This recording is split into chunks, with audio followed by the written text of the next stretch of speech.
Holy 네, 안녕하세요. 드리프트킹입니다. 네, 저희 취미는 드리프트 및 짐카나인데요. 사실 집에 있을 때 이제 경기장 안 가는 주말에는 해외 경기들도 많이 보는 편이에요. 요새 뭐 유튜브 스트리밍 서비스 이런 게 굉장히 많이 발달돼 있잖아요. 그래서 해외 경기들을 자주 보는 편인데 주로 집에서 주말에 챙겨보는 거는 이제 유튜브 라이브로는 드리프트 경기 유러피안 드리프트 마스터즈 리그를 볼 때도 있고 미국의 포뮬러 드리프트를 볼 때도 있어요. 오늘은 포뮬러 드리프트에 관한 얘기를 해보려고 합니다. 일단 포뮬러 드리프트는 소개를 하자면은 미국의 연간 시리즈로 열리는 드리프트 경기고요.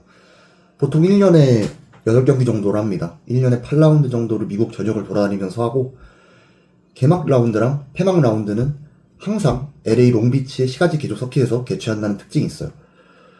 약간 이 LA 롱비치 시가지 서킷이 포뮬러 드리프트의 상징과도 같은 존재이기 때문에 사실 제 꿈이기도 합니다. 롱비치 라운드를 직접 보러 가는 거.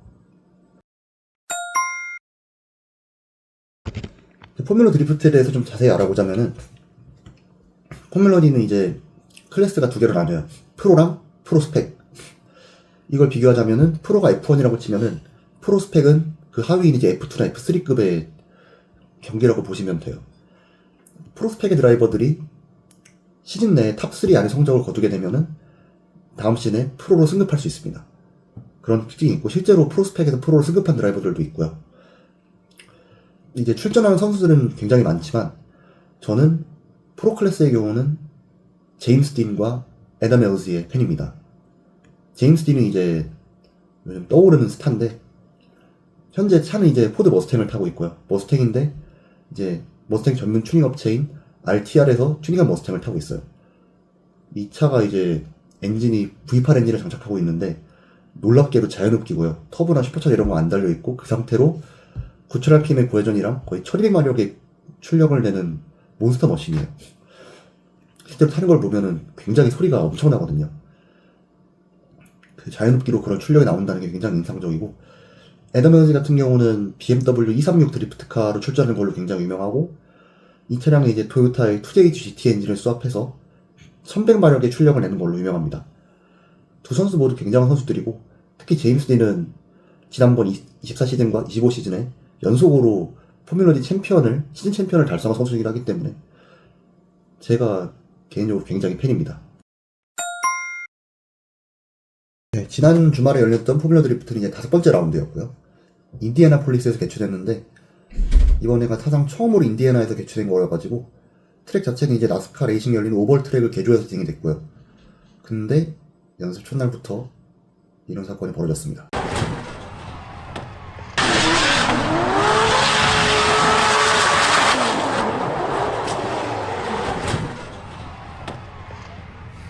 Holy 사실 이렇게 큰 사고를 굉장히 오랜만에 봤는데 일단 상황은 금요일 연습 중이었고 LG가 선행하고 맵필드가 뒤에서 따라오는 상황이었는데 LG의 차가 그대로 맵필드의 차량과 콘크리트 옹벽 사이에 껴가지고 대파가 나는 상황이 발생이 돼요. 뭐 다행히 다음날 예선 전까지 아담 웰즈는 차를 고치긴 했는데 왜 이런 일이 일어났을까요? 일단은 코스 레이아웃 측면에서 보면은 처음 진입 후에 완만한 방향을 그리면서 고속으로 가다가 2번 존으로 들어가면서 갑자기 코너의 R값, 그러니까 반경이 팍 작아지는 현상이 나타나요. 포뮬러 드리프트 차는 기본적으로 850마력 이상, 요즘 많게는 1000마력을 오버하는 머신들이 굉장히 많아요. 거기다가 이제 타이어도 일반 타이어가 아니라 굉장히 그립이 좋은 타이어를 쓰기 때문에 순간적으로 엄청나게 빠른 속도를 낼 수가 있어요.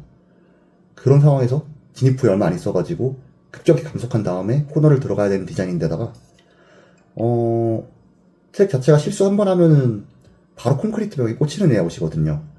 선수들 모두 완전 새로운 레이아웃이기 때문에 사전에 데이터는 하나도 없는 상황이었고 일단 지금 해외 드리프트 관련 포럼에서도 이거 시티 트랙 디자인이라고 해가지고 굉장히 혹평이 많아요. 사실 이게 갑자기 훅 꺾어 들어가는 거여가지고 익숙하지 않은 드라이버라면 감속 타이밍을 놓치면은 바로 이제 콘크리트 벽에 꽂히는 구조더라고요. 그리고 이 레이아웃이 지옥이라는 거를 반증이라도 하듯 프로스펙 경기가 시작되는데 사고가 속출하기 시작합니다.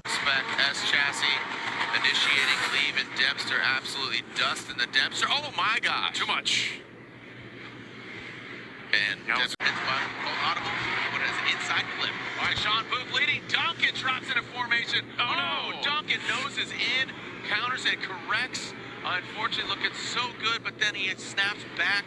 And he's all by himself behind the wheel. And Dustin Farrell, cabin falling down quite a bit. Big correction. Oh no. And, that could have been way worse. I know he just smashed all the buttons under the dash and on the dash. And asking out front, that Fuel Lab Yellow Speed Racing BMW, the E36 variety. And look at that tapping. Oh, boy. Ooh. That is a big hit. 그리고 프로 32강전에서 아담 LG는 똑같은 곳에서 또 사고가 나요.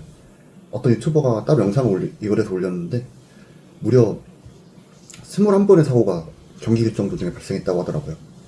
이렇게 된 거는 개인적인 제 생각으로는 코스 레이아웃의 설계가 한몫했다고 보고요. 1번 CP 이후에 급격하게 꺾이는 레이아웃이 아마 사고에 큰 역할을 한 것 같다고 저는 보고 있습니다.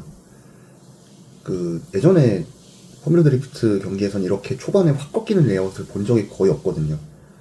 그래서 그 레이아웃 자체가 아무래도 사고들만 유발하는데 큰 역할을 하지 않았나 싶고, 그리고 이제 무엇보다 확실한 증거가 같은 지점에서 같은 드라이버가 두 번이나 사고가 났다는 게 그 증거인다고 생각을 합니다.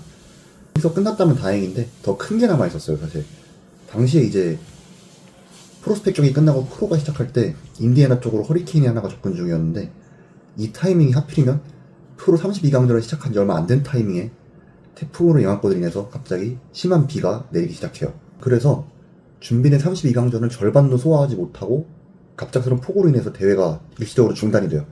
약간 원래 포뮬러 드리프트 자체가 비가 와도 진행을 하는데 비가 너무 많이 오다 보니까 주최 측에서 진행을 못한다고 판단을 했나봐요.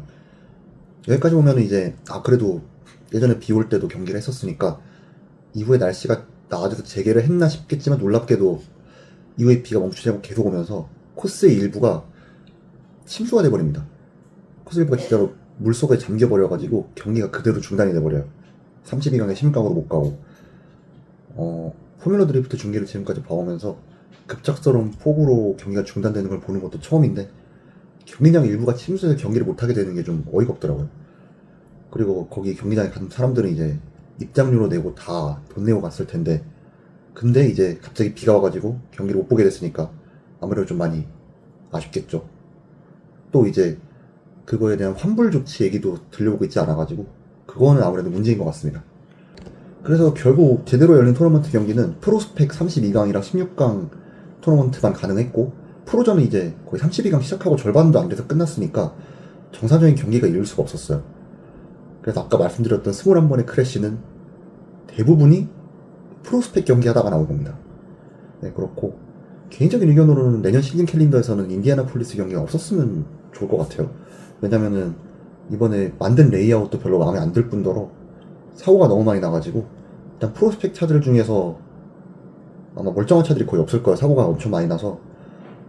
그래서 실제로 이제 예선에서도 사고가 나다 보니까 이제 포뮬러 드리프트는 바이런이라는 게 있는데, 만약에 토너먼트를 하게 됐는데 상대방 차량이 트러블 못 나오게 되면은 솔로 주행을 할 수가 있어요. 그 솔로 주행하는 거를 바이런이라고 하는데, 이번에 그 바이런의 횟수가 생각보다 많았거든요, 프로스펙에서. 그래서 레이아웃 자체는 확실히 문제인 것 같고, 만약에 인디애나폴리스에서 하더라도 레이아웃은 병행돼야 될 것 같다는 게 제 개인적인 생각입니다. 개인적으로 좀 아쉬운 거는 작년에 이제 뉴저지 쪽 잉글리시타운 경기가 진짜 재밌었거든요. 레이아웃도 나름 알찬 레이아웃이었고, 근데 왜 올해 캘린더에서는 포함이 안 된 건지 모르겠어요. 개인적으로 거기서 자주 열었으면 좋겠는 바람이 있는데, 일단은 무엇보다 프로 선수들이 대부분 토너먼트를 기상 및 트랙 이슈로 제대로 주행하지 못했어요. 그럼 당연하죠. 왜냐면 32강 3경기 하고 나서 갑자기 비가 막 퍼부어가지고 경기가 종료됐으니까요. 이게 이제 앞으로 남은 시즌의 연간 시즌 포인트 어떻게 반영될지를 한번 지켜봐야 되는 부분이고요. 참고로 말씀드리자면은 포뮬러 드리프트는 토너먼트에서 3위 결정전이 없습니다. 프로스펙이든 프로든. 이게 드리프트 하기 전에 예선전을 하잖아요. 예선 런을 했을 때 만약에 4강에서 탈락한 두 선수의 예선 점수를 비교를 해서 예선 등수가 더 높은 사람이 3등을 하게 되고 더 낮은 사람이 4등을 하게 되는 그런 구조입니다. 그래서 포뮬러 드리프트는 3위 결정전이 없습니다. 아무튼 그래서 이래저래 아쉽고 애매하게 끝났다는 말을 끝으로 한번 마무리를 하고 싶고요. 그리고 이제 포뮬러 드리프트는 이번 달 말이 그 시애틀 라운드이기 때문에 아마 이번 달 마지막 주말쯤 해가지고 아마 라이브 방송이 또 나올 거예요, 유튜브에서.